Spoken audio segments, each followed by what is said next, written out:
When you come along to these launches that manufacturers put on, and this one here at Stroud for the 2024 WR450F, a really pivotal and landmark model for these guys. The experience as a journo, in my view anyway, is only as good as the sort of personnel you have there, from the manufacturer who can give you an insight into the bike and be honest about it and know exactly what's going on, but convey some of that sort of background, I guess, to the sort of development process. So what you're looking at is not just some information on a brochure, but actually, you can get your head around it. What's it built for? Who's it built for? How's it different from the motocross bike? What are some really interesting little bits and pieces on it? So, and speaking of someone who knows that shit inside out is AJ Roberts. So, AJ, a three-time AOC champion yourself. You've been running the ShopYamaha team for 12, 13 years now. Yep. You've had several E1, E2 and E3 champions over that time, but finally you got the big outright in the bag with Josh Green last year. So first of all, congratulations on that, mate. Yeah, thank you. Awesome. Yeah. But I mention that because there's an overlap, right? There's an overlap in terms of you developing, it's been no secret that you and Josh and obviously some other Aussies, but have been involved with the 250 and the 450 WR development to some extent. I know there's not a lot you can say about that, but you've also been developing that as part of your race program as well. Just tell us a little bit about the bike that we've today, because what Josh rode last year obviously had certain elements of this bike, right, so, in the winning the championship. So for us, it's always about reflection, direction where we're going with products, and taking that information forward, hopefully sometimes translates into new models. It is complicated. There's not just information from Australia, there's information from around the world. There's a lot of teams that are involved in giving their feedback in items such as suspension direction or maybe even power deliveries, things like that.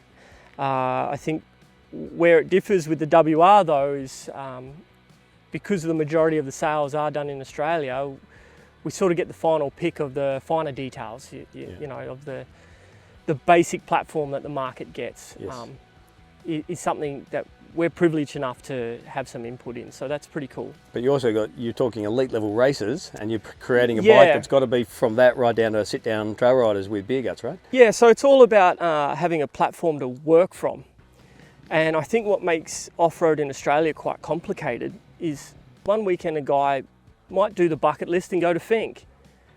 But that's quite an extreme level of event. But then he's coming back to the East Coast and he's trail riding again, and maybe he's doing a Transmoto event or an AORC or a 4-day or something along those lines. So it is hard to make a bike out of the box fit those applications perfectly. So you're trying to create something that has an opportunity for a window to go left and right, tall, short, half motocross, muddy conditions like we're in Stroud today. We have to try and give the option to adapt, and I feel like Yamaha have come along and they're giving the customer these opportunities to make their bikes more adaptive. The Power Tuner app is becoming more broad, traction control options. Yes. More advanced ignition, less advanced ignition, more fuel, less fuel. It can be a bit to and take more on. intuitive the way. Yeah, so they've made an option there where you can just, like a sliding ruler, more aggressive, less aggressive from a standard. So they're trying to make it simple, but if you do understand what you're doing, you can get into it and get more creative, let's say, with the ECU settings. So as an opportunity to go and what do we want, that's a really tough thing to do. So we just try and make sure that the steps we've taken is to create something that's more compliant, more user-friendly. Ergonomically, Yamaha have done a great job. I'm 5'7", and I have Will Dennett on the team who's 6'4".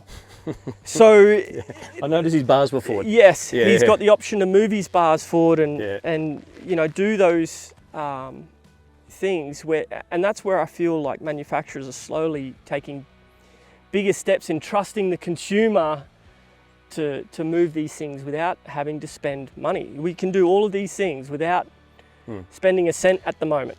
You said something really interesting last night when we were talking that, Yamaha traditionally do things in increments, right? They might they'll do an engine or there'll be a chassis this time around. This bike though, across the board, right? Yeah, so they've done everything from a new suspension direction, ECU with traction control, and a larger increment of adjustment. It used to be up to plus or minus 6. Now it's plus or minus 10. Yep. So they're giving us a bigger window. The suspension being a different direction was a big step. And what do you mean by different direction? Obviously, Shorter. It's a bit shorter, yeah.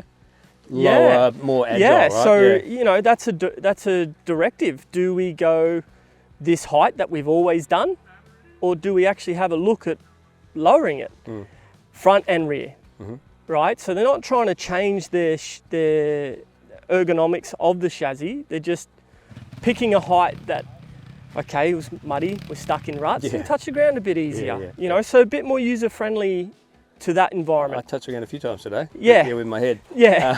You saw a few of them. So they, and then add to that, it's a new motor. So we've got new motor, new chassis, new ergonomics, new direction of suspension, all into 1 year. Yes. That's very big step. Very big step. And for someone who's jumped off a, you know, like a previous model, its predecessor, the most obvious thing is 50mm narrower shrouds and just looks and feels completely different. But probably also for 10 years, you know, Yami had that seat with a little pocket, right? And it's kind of been very. This is very different. Both I think in its profile that way and a bit more rounded that way, which I found is actually easier to be able to flick the bike side to side. Yeah, so these are the improvements that they've tried to work on. Lower the centre of gravity a little bit. Works amazing when the conditions are terrible, right?